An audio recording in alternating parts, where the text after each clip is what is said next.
All right, so I think we are down to our last keynote, the last session for today. It's the keynote by Amber. So let me quickly introduce um, Amber, and really excited about this because it looks like this is going to be another really awesome keynote. Um, Amber, she is um, she's the founder of the Pathways Group. She is a multi-award-winning international business person, keynote speaker. She's passionate about equipping teams to improve performance. In 2016, she was the only female, only American, only blonde Academy elite football coach for Adidas, Game Day Academy, and in Bangalore, India. That's my hometown. That's where I grew up. So please welcome Amber, and her talk or her keynote is on the power of performance feedback. Okay, thank you so much. Thank you so much for that introduction. Can you hear me all right? Yes, loud and clear. Perfect. Well, we're going to go ahead and get started. This is the last session of the day, so I really would love to get a pulse to see how you all are feeling, how you are doing. We're going to be using the chat quite a bit, so I'm actually going to give you about, let's take the first 15-20 seconds, go into the chat, and tell me how you're feeling today. What are some takeaways you've gotten? What's your energy level? I'm going to play some music for just a second, royalty-free music, and go ahead and give me some feedback. This is a whole session on feedback, on how you are feeling. Let's see how many feedback in the chat. Any feedback in the chat? Are you feeling excited, overwhelmed, informed? We're going to start off with some feedback right away. Okay. All right. I'm going to stop there. Looks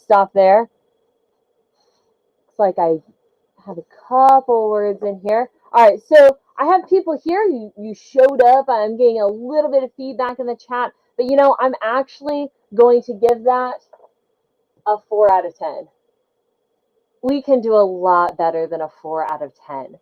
See, I'm going to ask again. I am a speaker. I'd love to get some feedback to see how you are feeling. How are you feeling about this conference? What are some takeaways that you've gotten? Really trying to get a pulse on the audience, looking for a very specific type of feedback.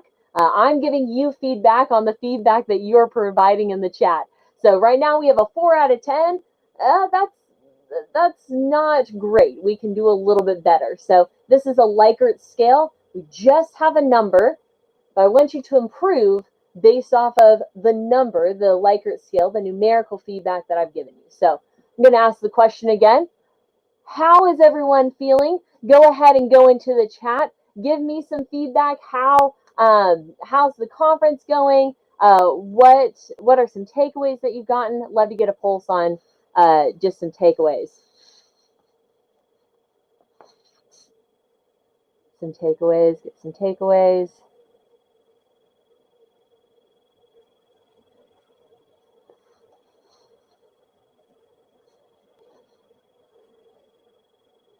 All right, you got about 5 seconds left. 5 seconds left. 3, 2, 1. Wow. Okay, so that was not a lot of feedback that I got in return. I think we can actually do better than that. But part of that was on me, because the only thing that I gave you was a 4 out of 10. It didn't really tell you specifically what I was looking for. So let's move to a new type of feedback system. I'm actually going to use a checkbox system. So if I have a checkbox, I can clearly mark what I want. So here I want feedback that is faster. So I'm going to give you a little bit less time. Looking for specific feedback, and I'm looking for a certain quantity of feedback. So due to industry regulations, we want a certain quantity. I want a very specific type of feedback, and I want feedback in a faster time. All right, faster time period. We have a little bit more feedback, know how we can improve how we're engaging in the chat, really practice those muscles. So I'm going to give you a faster time frame. I'm going to ask the question another time, okay? As a speaker, I would love to hear your insights and your thoughts on this conference so far. Give me a pulse on what you're feeling. How is the day going so far? We're going to practice using the chat. That's going to be your performance, and I'm going to give you some feedback. So I'm going to give you 5 seconds. Ready, set, go.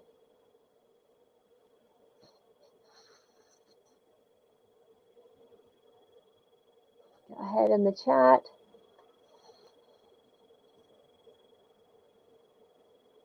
All right, I'm seeing a little bit more. Seeing a little bit more. Few seconds left. And stop. Stop.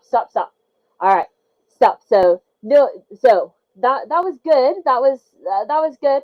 We actually can go a little bit better. So that time, I am actually going to give you. I'll give you a passing score. Give you passing.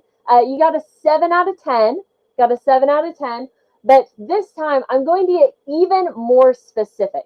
So I'm going to move beyond a checkbox system. I'm actually going to be more specific so that you can be strategic in improving your performance. So you have a 7 out of 10, but I'm actually looking for descriptive words that begin with the letter A. I'm looking for 3 words. So awesome, audacious, any 3 words that begin with the letter A. And this time I'm going to give you 10 seconds. That's not a lot of time. So you have 10 seconds to improve.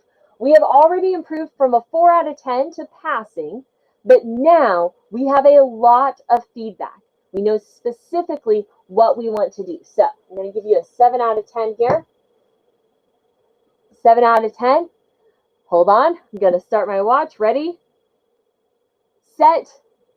Go. 3 words that begin with A to describe how you're feeling today. Go ahead and use the chat box.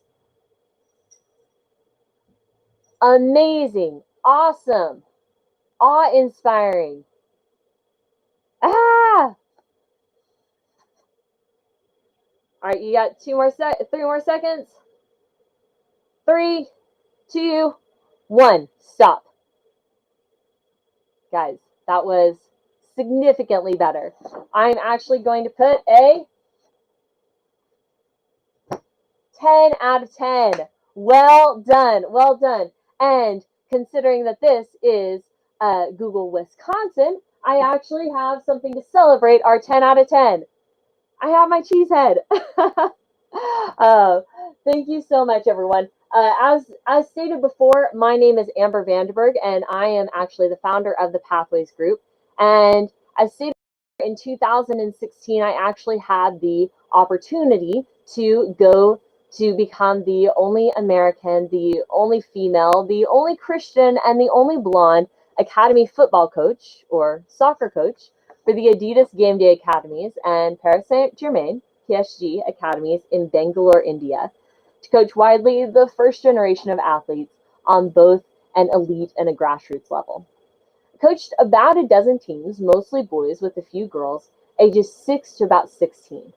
And as I got off the plane, I discovered that in our academy, our players would come to session and they would stand in a line, kick a ball, wait for instruction. And they would come to sessions and they would stand in a line, kick a ball, wait for direction. And while this may have been an efficient way to teach a skill, in a game scenario, it was a disaster. Oftentimes, our players, within the course of a match, would kick the ball perfectly, exactly the way that we taught them. And then, before the play was even over, they'd turn to the sideline to the coach for further direction and feedback. See, they had mastered the task, but they did not quite understand how it applied to the overall game scenario. And in the same regard, it can be easy to hear this story and think of it as simply a foreign academy in sports with kids. But how often do we go to work or log into work, receive a task, and wait for instruction? See, we can master a task, but may not understand how to play the overall game scenario.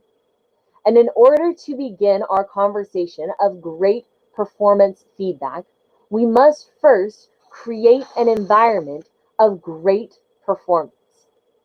And to do this, it didn't require a massive overhaul or a complete shift in our communication and training. It required a slight pivot.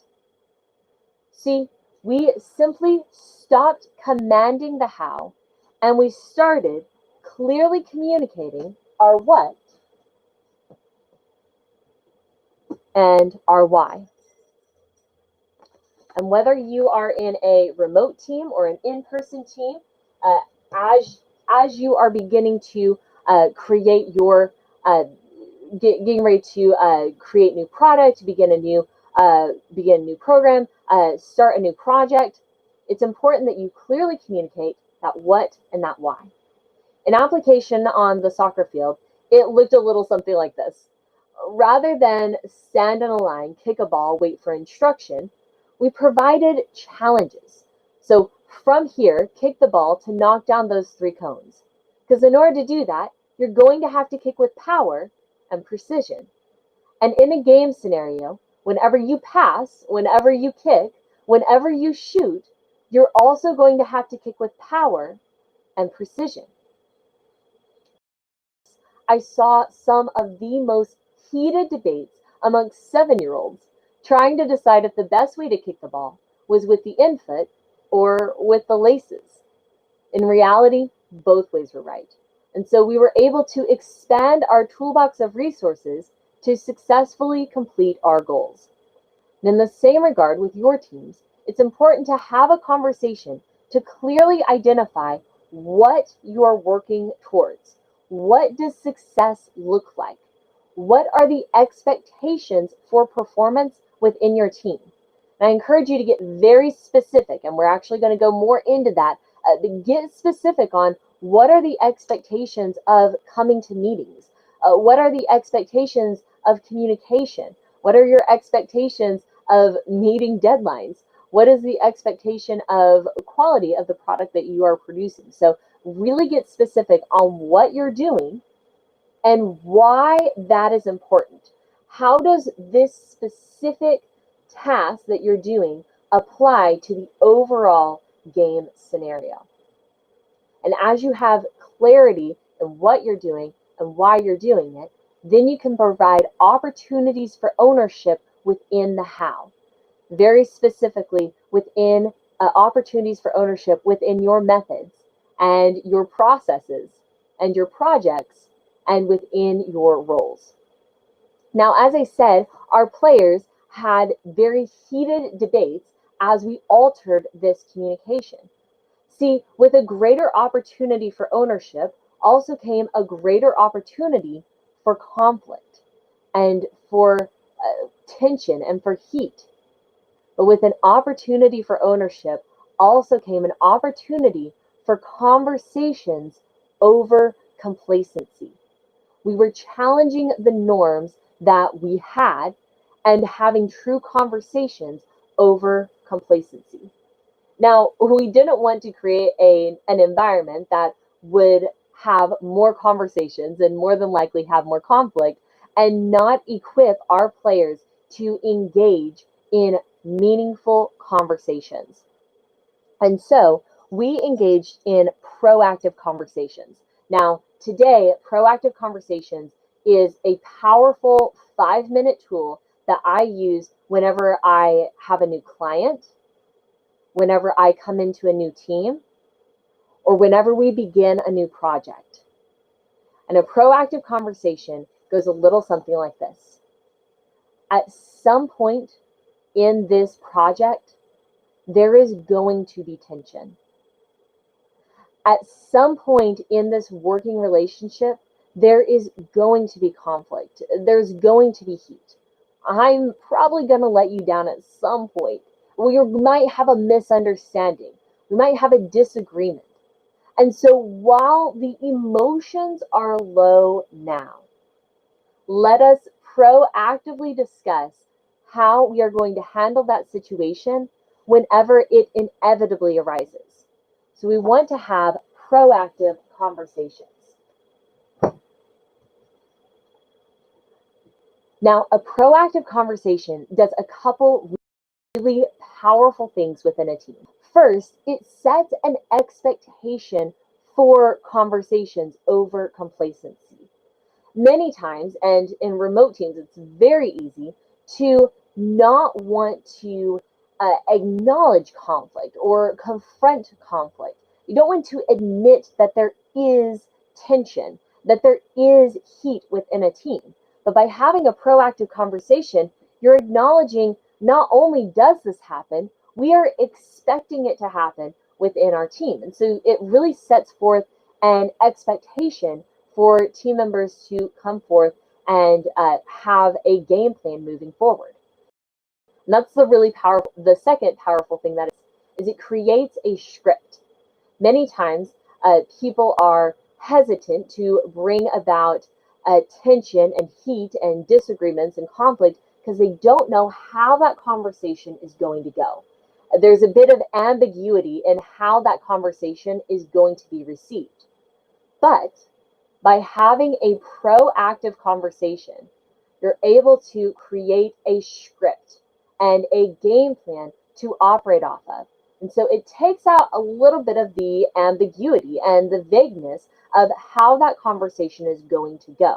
And it empowers and can give confidence to the team members to recognize that tension does happen, and we have a game plan on how to move forward. And having all of this conversation before, at the beginning of a project, at the beginning of a client relationship, before anything even happens, while the emotions are low, it is transformational in teams and in team dynamics. Now, I encourage you to get very specific in these conversations. In fact, there are ways that you can indeed predict where team tension will more than likely lie within team dynamics. And at the Pathways Group, we have a whole catalog of different ways that you can assess team dynamics.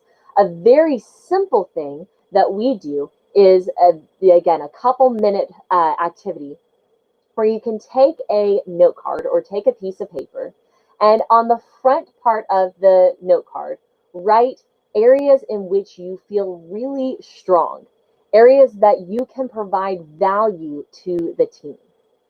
And then on the opposite side of the card, write areas that you hope somebody else in the team is really strong, areas that I hope somebody else is really, really good at. I'll give you an example. I am a visionary, big picture, energetic type of person. I can see the vision, I can cast a vision, and I can lead a team forward in that direction. However, I really, really hope that there is somebody on my team, and I actively seek out somebody on my team that is detail-oriented, that is really good with the follow-up. Because that is an area that I know we can have opportunities for complement. See, we can complement each other on both seeing the forest and seeing the trees. And we will complement each other and make a more well-rounded team. We also are more than likely going to have areas of tension and areas of heat and misunderstanding as we are creating a more well-rounded team. And so while I'm having my proactive conversation, I can specifically be very specific in my proactive conversation, say, hey, I may miss details. Can you help me improve in that? And also let us proactively discuss how we're going to handle that situation whenever it happens. And so by being very specific, there are different ways that you can actually proactively handle great performance feedback whenever unmet performance expectations happen. And in fact, having a proactive conversation and being very specific in this actually helps us to overcome one of the greatest barriers to excellent performance feedback. And that is the fundamental attribution error. Now, the fundamental attribution error is really just a fancy way of saying that too oftentimes we judge other people by their actions and by their behaviors, while we judge ourselves by our intentions and what we tried to do. Imagine as a football coach if I reprimanded my players every single time that they shot the ball and they missed the goal. But instead I look at their intention and I'm able to coach them. We actually see the fundamental attribution error at work all the time whenever we're on the road. See, if I see someone cut me off, then obviously they are an irresponsible driver. They're horrible. They shouldn't be on the road. We need to take away their license. But if I accidentally cut someone off, then I look at my intentions. See, I didn't mean to cut someone off. I didn't know that the merge was coming so quickly, and I begin looking at what I intended to do and not the behavior. We see this within design and within development, and especially within writing different code all of the time. And as we are working remotely, it's very, very easy to not see the entire environment in which people are working in and the intentions behind what people are trying to do, and only look at the behavior. And so the best way that you can overcome the fundamental attribution error is to simply ask the question, what did you intend on doing in that moment? What were you trying to do? A few months ago, I was working with a team that had a team member that came to meetings and was seen as very abrupt, very abrasive. Some even said malicious. And so we asked the man, how do you intend to communicate at meetings? And he was intending to communicate with passion. He was trying to be persuasive. And by asking that question, we actually identified a knowledge gap between the intended behavior and the perceived behavior. And so rather than approaching the conversation by reprimanding or policing the behavior, we actually were able to partner with the individual and to enter the conversation from more of a coaching aspect to help bring the two a little bit closer together. I've said this a couple times before, but now it's going up on the board. It is important in all of these situations that we get specific to get strategic. In fact, there are 3 major purposes to performance feedback. And knowing your purpose and why you are giving performance feedback can act as a really powerful guide and roadmap in how you approach your conversations. And in all 3 of these purposes, we must get specific to get strategic. The first purpose of performance feedback is to encourage desired behavior. Encourage desired behavior. See, if you don't know why something is working when it's working, then you won't know how to fix it whenever it's broken. It's important that we know to encourage the behavior that we seek to be repeated. As a football coach, I often heard other coaches and leaders and parents and even team members come up at the end of the game and say, "Hey, good job, you're doing awesome, keep up the good work, that was great." And while this may sound really nice, it doesn't really provide anything specific to add any value to improve our performance. We don't know specifically what behavior we want repeated or what we want encouraged. Instead, it would be better to say, hey, good job on passing the ball. Those were really sharp passes. Good job on your runs today, right? So we're going to be as specific as we can to identify what behavior we want to encourage, what behavior we want repeated. Vague feedback will result in vague improvement, vague performance improvement. We must get specific so that we can be more strategic. The next purpose of performance feedback is to correct undesired behavior. So obviously we want to encourage desire, we want to correct undesired behavior. I recall whenever I was coaching, I had a young lad that would come into the locker room at halftime whenever we were losing, and he would say with complete confidence what we needed to do to correct our performance so that we could win the game. And every single time he would say, guys, we just need to play better. And while the lad was correct, it wasn't specific enough for us to actually implement any sort of change. And so as you are approaching your conversations, get specific on what behaviors you want to be corrected. And I encourage you on this to actually focus on the performance and the actual behavior. So sometimes this conversation could go like, could say, hey, you're annoying me. Well, that's not very specific, and it doesn't really focus on the performance. You want to say, hey, could you please stop smacking your gum so loudly? Because that is what is annoying me. And so you want to be very specific on the actual action as you are correcting behavior. So get specific so that you can get strategic. And then the last purpose of performance feedback is to coach or to build upon behavior. So as you are coaching behavior, you're recognizing what you already have that is good and coaching to improve upon that and to continuously get better. Now, these are the different purposes of feedback.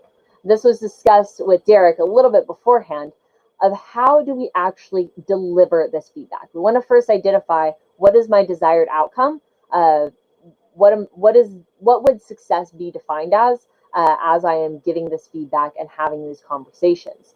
So identifying the what and the why, having those proactive conversations, and then having a purpose behind your performance feedback is really important. But we must also recognize how we are giving our performance feedback. Dr. Mark Rutland writes that great communication boils down to the right message given at the right time to the right audience in the right way. I'll say that again. It's the right message delivered at the right time to the right audience in the right way. So you can look at all four of those types of four pillars of communication to identify how you are successfully delivering that communication. I want to focus on the way or the method that you give communication. See, there is, I'm here in my barn, and I actually, or here in my library, and I found that I've actually found many love letters that were written to my great-grandmother in the early 1900s. In fact, I found one that read, fall off the roof, fall down the cellar, but don't fall in love with another feller. And it made me wonder, why are love letters so effective? There's a couple different reasons. One is the intentionality that you use to actually write the letter. The other is it's a tangible thing that you can hold. But I believe that one of the greatest reasons why love letters are so effective is because it actually creates a span of time between each correspondence to actually deliver the message. So there is a span of time between each letter for emotion to build. There's a span of time between each letter for the words to digest and sink in. There's a span of time for those words to take on more meaning. And while this is extremely desired in love letters, we see this same concept apply to emails and to text messages. And we have to keep in mind the span of time between each correspondence, that something in which something correspondence for communication where emotion can build. The span of time for words to sink in and to take on new meaning. And sometimes it's not the message that we deliver, but the way that we deliver the message, the medium of communication that we are using, that allows for longer feedback loops. In which cases, something that may not be as emotional becomes very emotional. Something that was not very tense becomes very tense. Something that might be well received if having a quicker feedback loop, meaning video conference, phone call, something like that, that would be a quicker conversation, now is going to be longer and may not be as well received. Now, it can be a little bit difficult to decipher what is the best method of communication. We have a lot of mediums of communication at this time. So it really is more of a spectrum. So this is my spectrum. If you are discussing something like a new policy, you're going to have a lunch meeting, something that's calendar driven, something that is very low emotion, then sending out a memo, a email, a text, something that's very impersonal, this is information that actually should be an email. So this is information that should be in an email. On this side, when we are actually discussing somebody's performance and having that conversation of what is your intention, how can we improve, how can we encourage, correct, and coach, it's important to be as personal as possible, whether that be actually in person, if you are able to do that, or in a video conference, a phone call. Try to be as personal as you can. As people's performance, that's something that is a personal topic. You're talking about my personal performance. Let's give that communication in person. Now, Amber, can I interrupt quickly? Yes. There's a question. So a question from Kimberly. Hi, Amber. What are your thoughts on the way gender and culture affect/influence performance feedback, both delivering the feedback and receiving the feedback? Thank you. Oh man. So that's a whole chat all in itself. I first recognize how I first have to build relationships with my team to kind of see how teams prefer their feedback.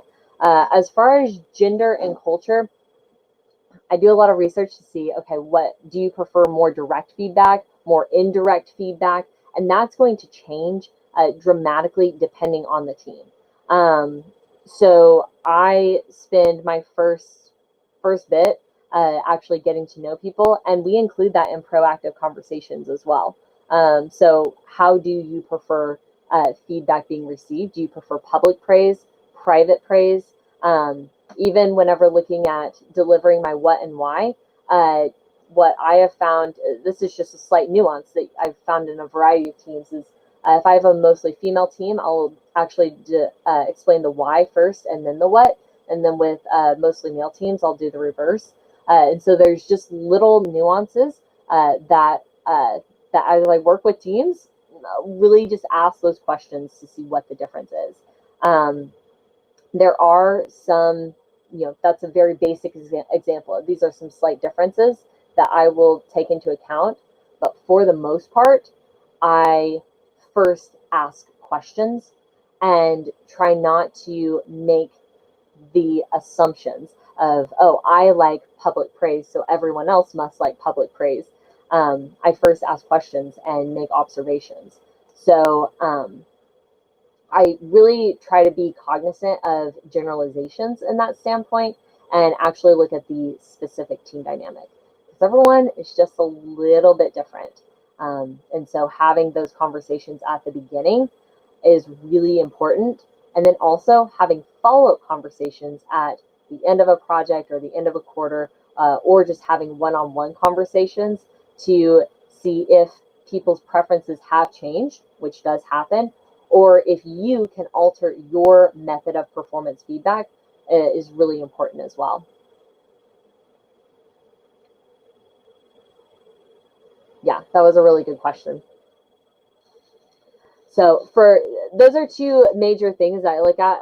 So gender is one, and then culture is another. So saying those all as one is it's a very big umbrella.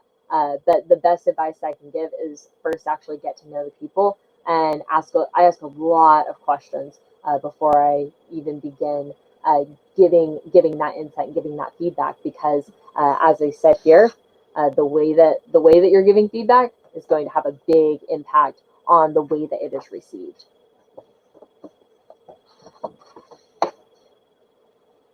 That's awesome.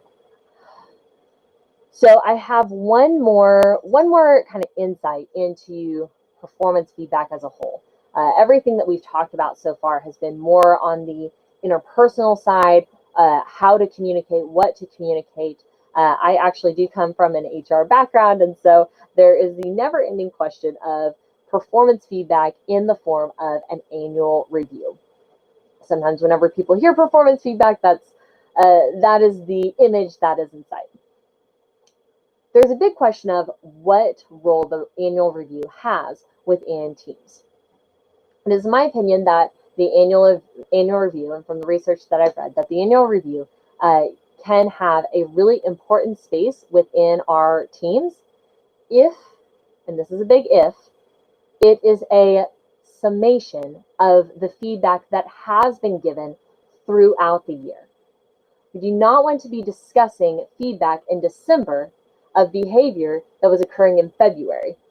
So the sweet spot, the Goldilocks spot, so this is my Goldilocks and the Three Bear, that we found is either quarterly or bi-monthly feedback. So that is 4 to 6 times a year, giving some sort of more formalized feedback within your team.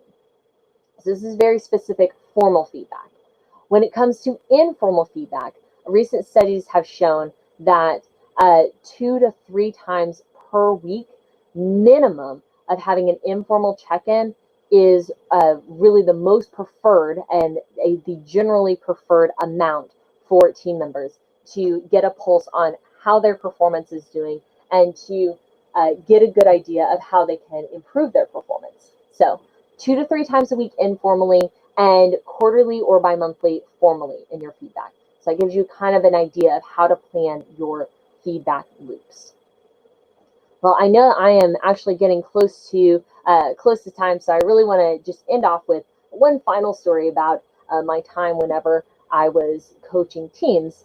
See, I recall I was coaching a young team, and I had a young lad named Achintya, and he was about 6 years old, and he was so excited for his first day of football. And so he came running out onto the field, and he began yelling, "Pass! Pass! Pass!"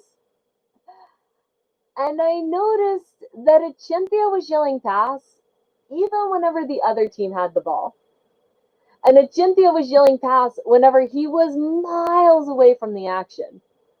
And Achintya was yelling pass even whenever he had the ball.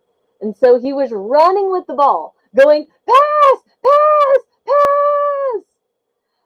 And so I looked at Achintya and I said, "Achintya, why are you yelling pass?" And he looked up at me and he said, "Miss Embermem, I do not know what it means. I only know it is a football word." And in the same regard, it can be very easy to hear a presentation like this. And sometimes I hear leaders and they sound a little bit like my friend Achintya, yelling, "Performance, feedback, proactive conversations, and our reviews. We got this." Because we know that these are really good words that can lead to really big goals. But if we're in the wrong position, if we're miles away from the action, or even if we have the ball and don't know in which direction we're going, then saying those words are not only ineffective, but they're actually detrimental to the overall communication within the team. But if we first take the time to create an environment of great performance by clearly communicating the what and the why, and if we take the time to clearly analyze our team dynamics, proactive conversations, being mindful of the fundamental attribution error, and clearly helping our teams to improve. If we first take the time to identify the purpose of our communication and the purpose of our feedback, that way we can clearly have our conversations to be specific and be strategic, then, and only then, we'll be in a position to yell pass, to receive the ball, to move forward, and to score really big goals within your team. Whether it's on the design side, development, front end, back end, wherever you are within your team, we all want to perform at our highest level. And we all want to score big goals. And one great way that we can do that is maybe not by saying the word pass, but by giving specific feedback and by giving meaningful feedback so that we can have a power in our performance. So that's really what I encourage you to do within your teams today. Again, my name is Amber Vanderburg, and I'm with the Pathways Group. I'd love to answer any sort of questions that you have. I'll be, also same as Derek on Twitter and on LinkedIn, continuing this conversation about just remote feedback and performance feedback as a whole within teams.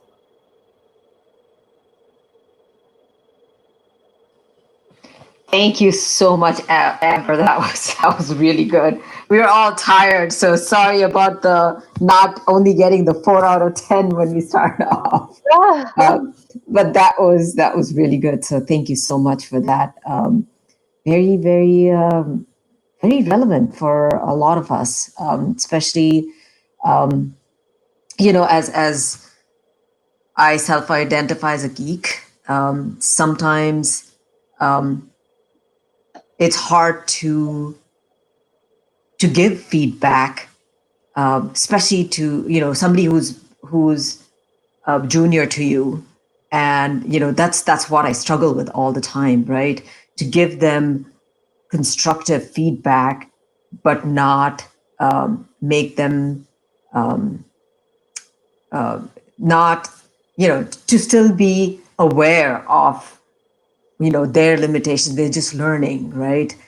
So to sound so to still be constructive and not sound like a criticism. And that's one thing that I always struggle with, and especially because you don't want to come across as though, because your journeys are different. You're on a different path, on a different level, different whatever.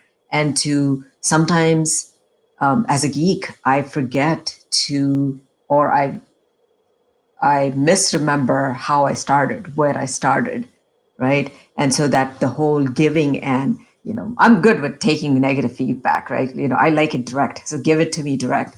But trying to be more aware of when I'm giving feedback, that it's actually helpful, that it's comes from a place of respect, comes from a place of actually helping the other person, without making them feel as though, without making them feel very, without making them feel as though I'm condescending to them or stuff like that. So that's what I struggle with, because I know, like, I'm on a different path at a different level, and I'm talking to somebody who's junior, who's just starting. And so to make them, I want them to be better, right? I want to help them be better, a better coder, a better, right, a better team member, a better team player. So these were some really good points. So thank you so much. And let me see if there are any questions, because I've been neglecting them.